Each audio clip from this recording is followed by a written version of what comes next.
Di tengah bencana banjir bandang di tanah datar yang menelan korban manusia dan perumahan, Allah Subhanahu wa Ta'ala menunjukkan kekuasaannya. Meski bangunan di sekitarnya porak-poranda, sebuah rumah yang berada di bibir sungai, di Simpang Manunggal, Kecamatan Limakong, alhamdulillah aman-aman saja. Air bah maha dahsyat tidak masuk rumah tersebut. Meskipun di sekitarnya air bah bercampur material batu dan kayu dengan ketinggian 1 meter lebih melahap apa saja yang ada di depannya.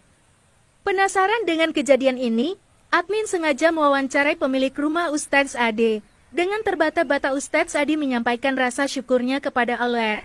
Ia dan keluarga termasuk rumah selamat, sementara kawasan sekelilingnya porak-poranda dan menimbulkan korban jiwa.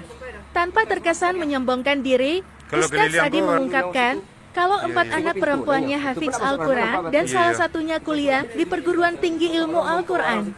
Mungkinkah karena itu Allah menyelamatkan mereka? Tanya heran Ustadz Ade. Saat keluarga mereka keluar menyelamatkan diri, di lantai rumah terdapat laptop dan HP baru saja digunakan. Keluarga ini sudah pasrah semua barang berharga mereka akan hancur ditelan air bah yang datang tengah malam tersebut. Namun takdir Allah berkata lain. Lantai rumah mereka tetap kering seperti waktu ditinggalkan. Bukan hanya rumah yang selamat, air bah juga tidak menghanyutkan tanaman-tanaman yang ada hingga batas tanah milik keluarga Ustadz Ade. Masya Allah.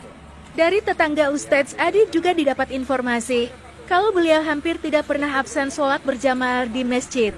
Semoga peristiwa ini menjadi iktibar bagi kita umat muslim. Hasbunallah wa ni'mal wakil, ni'mal maula wa ni'man nasir.